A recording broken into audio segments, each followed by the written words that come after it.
Alrighty everybody, welcome back to my channel. I apologize for the variance in videos that I have here. I have a few video logs, some weird drone footage with some weird music, and now a product review.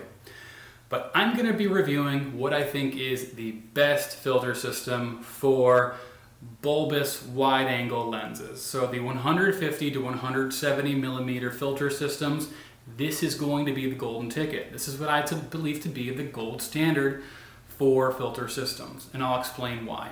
So this is the G150Z Filter system by Progrey. And the reason I went for this one is because I needed a filter system. So the 14 to 24 is unbeatable for its f-stop, it's f2.8, for its wide angle. It's a 14 millimeter lens. And the Tamron 15 to 30 is a 16 millimeter at infinity, and I just could not use that. And that also takes a 150. So I decided to go with the 14 to 24. Its sharpness is ridiculous. It's extremely versatile. You can shoot at f2.8 with little to no coma for stars. And the only drawback is the filters. So what was I going to do? Well, look at other systems that cost a lot of money, that are pretty clunky. And just to preface this is still a clunky system. It's a 150 millimeter filter system. Every 150 millimeter filter system is going to be clunky, a little bit more difficult to use than your 100s just because of the size. There's no escaping physics, there's no engineering around this. It's just sort of a pain in the ass to carry around. So if you're looking for something that's a pleasure to use and isn't a pain in the butt, I mean, just don't go for 150s. Progrey has a ton of really great 120, 100, and I think 80 millimeter filter systems. So this is for those who want the highest quality image and no compromises and high versatility. For me, I do sunset, sunrise into Milky Way, and I want one lens to rule them all. So this is it. So why was I looking into this system? And what did I want out of a filter in the first place, or a filter holder? Well, I wanted something modular. So I have the NISI S5 right in here, and I did want something that I was able to, I wanted to be able to pop something in. So I wanted to pop it in right here, and I wanted to be able to pop off the lens mount. So I wanted something that was fully modular. So I could leave this ring on here. I wouldn't have to have any polarizer, any filter on the lens. And when I wanted to put on my polarizer, or when I wanted to put on my 3-stop filter, all I gotta do is pop it in there and you're good to go. Now I looked at NISI's S5 system, and unfortunately that's not how it works. It's just, this V5 system is fantastic because of how it isn't much bigger than your lens. When I have this on a 77 millimeter or 82 millimeter thread, it isn't that much bigger than the wide end of the lens, the very end of it. So I can store it in my bag just fine. But unfortunately, the S5 system, that is not true of it.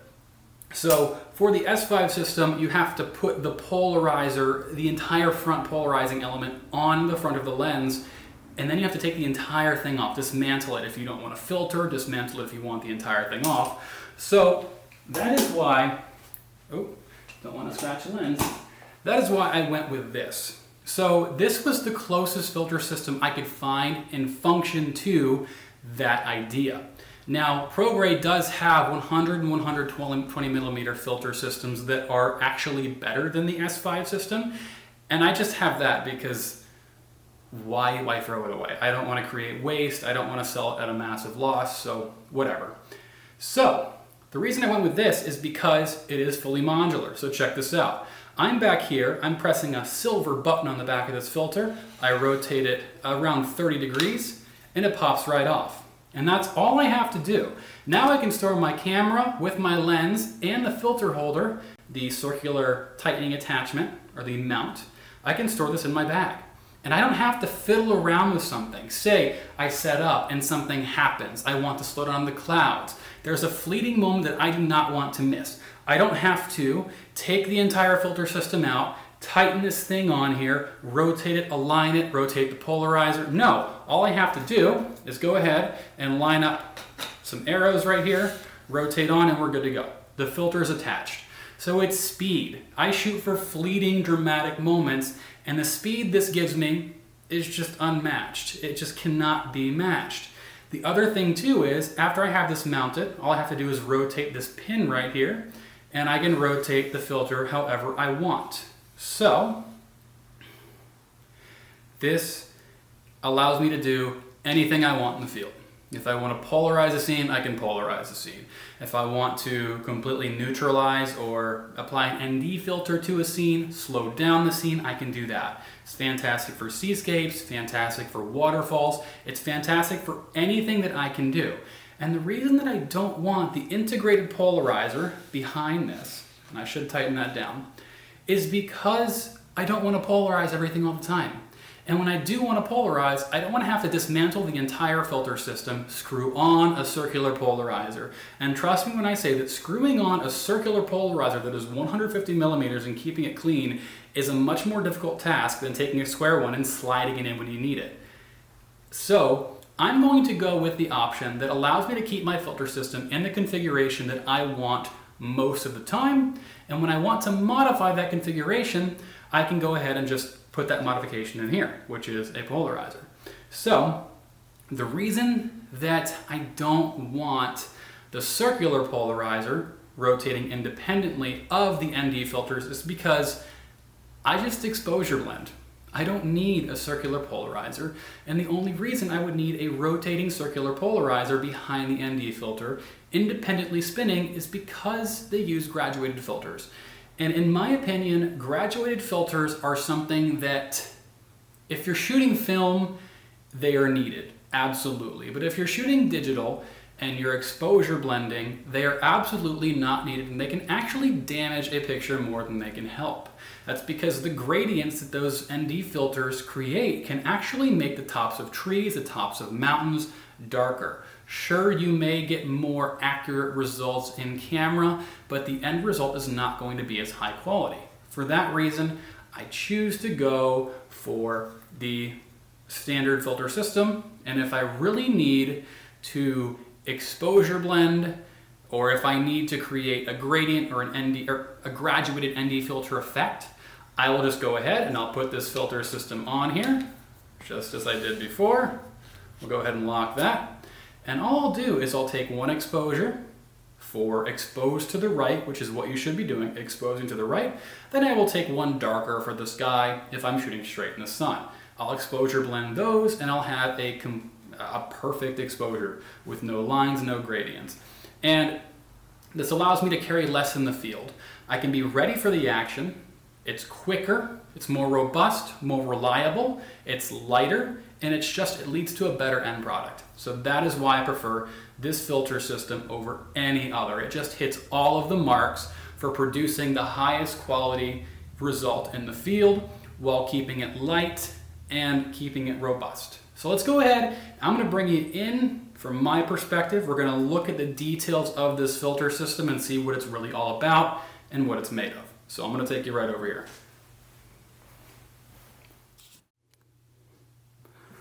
All right, everybody. So I'm going to show you exactly how this works from start to finish. So we're going to go ahead and remove the filter system.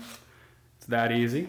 Fantastic thing about this filter system is that it has little teeny knobs in there, and they're machined to the contours of the lens hood and the petals. So you won't actually damage these corners in here like you would with the Haida or a NISI system, because the Haida and NISI systems just have some dowels here and they do dig into your lens hood after a while. Doesn't create the prettiest lens hood. It doesn't really help resale value at all. So if you want a pristine lens and you just paid $1,800 for it, wouldn't recommend those filter holders because they do damage your lenses.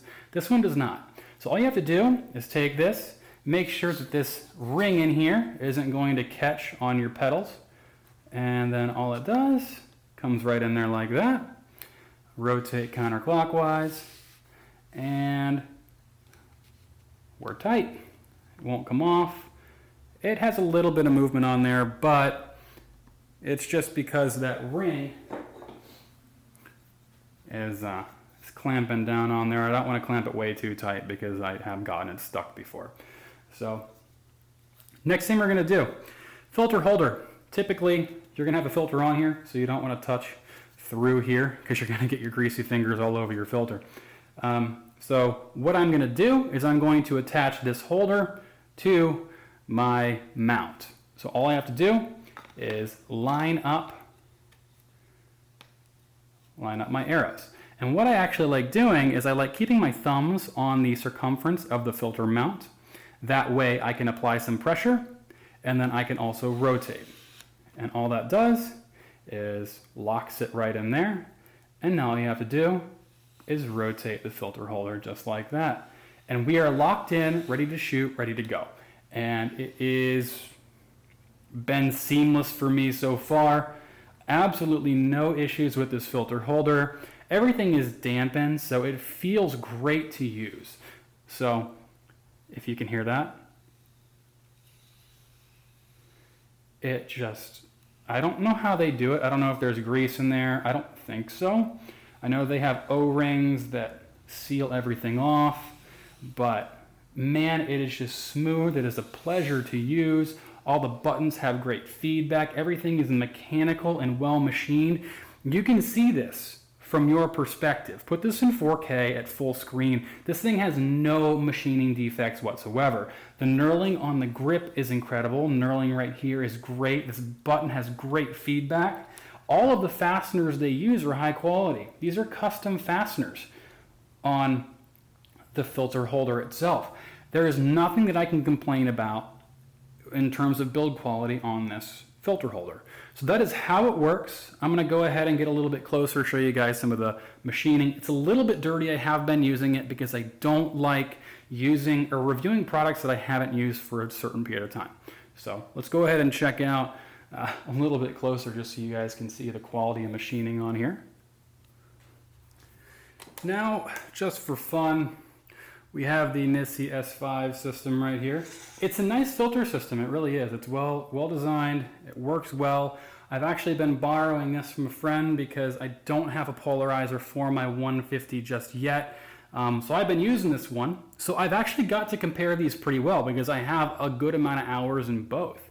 And the mounts here just tear apart the 14 to 24.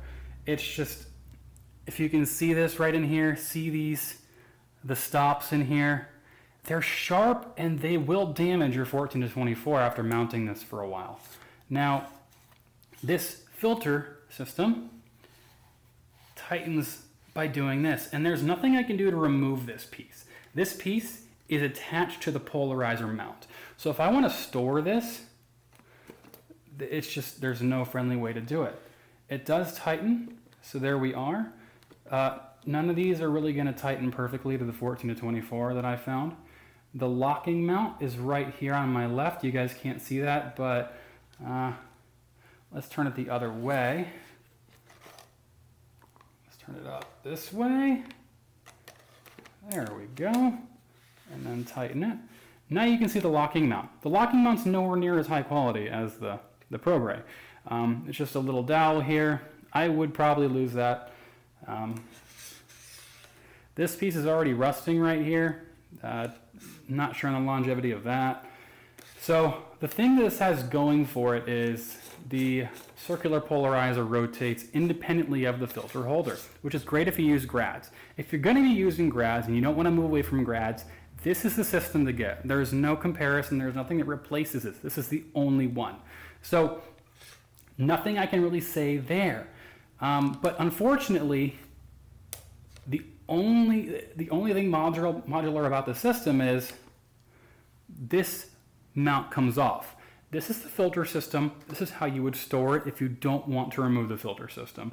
So for a response time comparable to the Progrey system, you would have to, and it's sort of a pain to get on there too because it's got to be just right. I'm sure you get used to it after a while, but you would have to keep this thing attached and then attach this like we did the Progrey system, which in my opinion is not that versatile because carrying around this massive piece, especially when you're not going to have the polarizer mounted in here most of the time, Doesn't make much sense.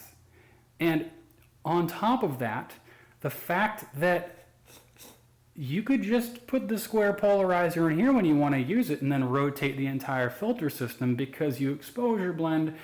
This is simply only necessary when you're going to be using a grad, which I don't, so there's no reason to have this extra bulk on here.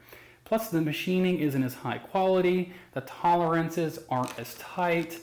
I mean, I don't think this is as good of a system as the Progrey system. And I've used this and I really think it's a great system. It's just not as high quality. It's not worth the money for me. So if I were to spend my money, I'd spend it on the Progrey, not this one. So you guys can see it for yourself.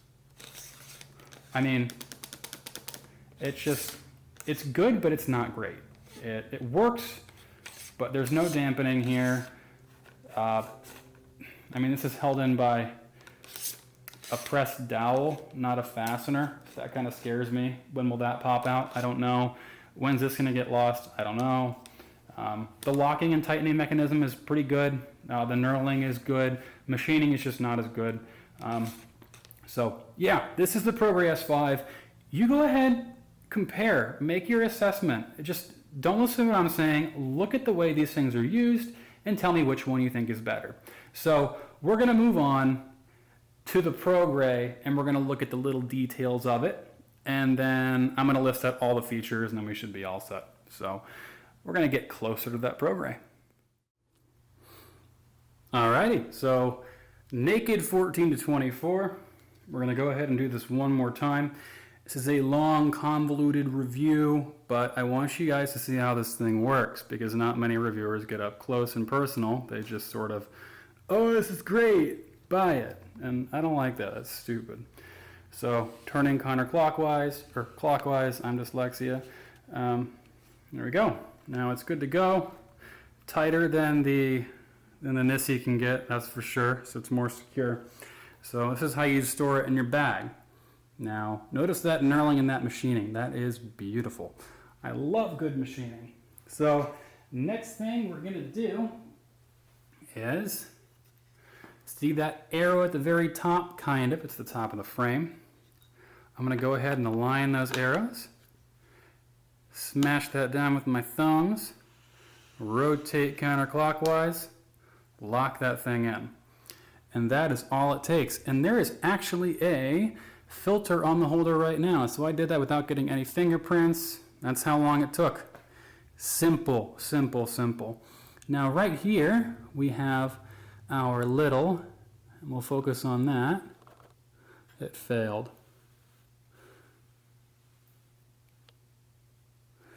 We have our fantastic little dowel pin right here, and if you twist that, compare that to the NISI, I dare you. If you twist that, it loosens it, and the entire thing just rotates in a dampened fashion. And all that does is it allows you to rotate your square but circular polarizer in the mount. And all you got to do, instead of using a grad, just take multiple exposures, bracket, expose to the right. These cameras have enough dynamic range to do whatever you want them to do without having to use grads. Save your money, save your photos, save some weight, get this filter system. It's the best one for the 14 to 24. And I'm going to show you an extra feature this thing comes with as well. And then that is it. You guys can decide which one is the best in your opinion. I'd love to hear it in the comments. If you guys have any comments, let me know. We're going to rotate around to the front and I'm going to show you the hidden feature that no one else has thought of that really makes this thing the best filter system, the most complete filter system in my book. So we're going to rotate right around. All right. So the final thing that makes this filter system so incredibly versatile and useful, it's this thing right here. This is the filter shield, the filter system cover, and it slides over your filters. It is genius. Nobody has done this. Why hasn't anybody done this? It's an aluminum filter. It's an aluminum 150, and it allows me to pop this thing off, as long as the dowel is locked, And I can throw this in my bag. I can put this anywhere I want. The only exposed part is right here. I throw it in the included Progrey filter pouch, and I mean, that's it. That's how I store it, right there. So that's why I think it's the best filter system on the market right now. Keep it simple, stupid. Use the proper techniques. If you don't use grads, there is nothing else to go for. There's no reason to not have this thing mounted on your lens. Sounds like a sales pitch. It's not. I really love this filter system, and I will take it with me wherever I go now, because I am not getting rid of this magnificent 14 to 24 millimeter lens. So thank you for watching, guys. Hopefully you found this informative, useful, and I was able to provide you with some good information somewhere in this review. As always, go ahead and like, comment, subscribe. I don't really care. I do this for fun as a hobby. But if you have any questions, feel free to ask me. I love answering questions about the products I use, about the techniques I use. Check out my website, www.collinswerner.com. It'll be linked down in the description of the video. So thanks for watching, guys. Go check out these Progrey filters. They are fantastic. A further comparison between the NISI S5 and the Progrey G150Z is coming soon, along with a review on the filters themselves. Keep an eye on that, and I will be right with you with the next video. See you later, guys.